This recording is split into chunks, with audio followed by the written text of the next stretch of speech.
Vitamin D നമ്മുടെ ശരീരത്തിൽ കുറഞ്ഞു കഴിഞ്ഞാൽ എന്താണ് നമ്മുടെ ശരീരം കാണിക്കുന്ന ലക്ഷണം?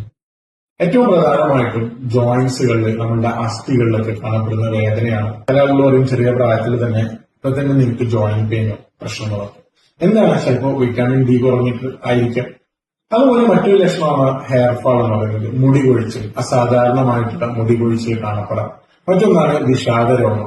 അത് വൈറ്റമിൻ ഡി എന്ന് പറയുന്നത് നമ്മുടെ മൈൻഡുമായിട്ടൊരു കണക്ഷൻ ഉണ്ട്. കുറഞ്ഞു കഴിഞ്ഞാൽ മെന്റൽ സ്റ്റെബിലിറ്റിയൊക്കെ പ്രശ്നം ബാധിക്കുന്ന ഒരു കണ്ടീഷൻ കൂടിയാണ്. അപ്പോൾ വിഷാദ രോഗം കാണപ്പെടാം. മറ്റൊരു പ്രശ്നം എന്താണ്? വൈറ്റമിൻ ഡി കുറഞ്ഞു കഴിഞ്ഞാൽ ക്ഷീണമാണ്. ശരീരത്തിന് അതിയായ ക്ഷീണം, എപ്പോഴും ക്ഷീണമാണെന്ന് പറയും. ഇത് വൈറ്റമിൻ ഡി കുറഞ്ഞിട്ടാണ്. അപ്പോ ഈ അസ്ഥിരോഗം ഉണ്ടാകുന്നത് എങ്ങനെയെന്ന് ചോദിച്ചു കഴിഞ്ഞാൽ നമ്മുടെ ശരീരത്തിലേക്ക് നമ്മൾ കഴിക്കുന്ന ആഹാരത്തിൽ നിന്ന് കാൽസ്യം അബ്സോർബ് ചെയ്യണമെങ്കിൽ വൈറ്റമിൻ ഡി ആവശ്യമാണ്. അപ്പൊ ഇത് സൂര്യപ്രകാശത്തിൽ നിന്ന് മാത്രം ലഭിക്കുന്നതല്ല, നമ്മൾ കഴിക്കുന്ന ആഹാരത്തിൽ നിന്നും കൂടി വൈറ്റമിൻ ഡി ലഭിക്കുന്നുണ്ട്. അത് ഏതൊക്കെയാണ്? കോഴിമുട്ട കഴിക്കണം, അതിൽ വൈറ്റമിൻ ഡി ഉണ്ട്. അതുപോലെ തന്നെ liver, tuna fish, salmon fish, yoghurt, കൂണ് കഴിക്കുന്നത് നല്ലതാണ്.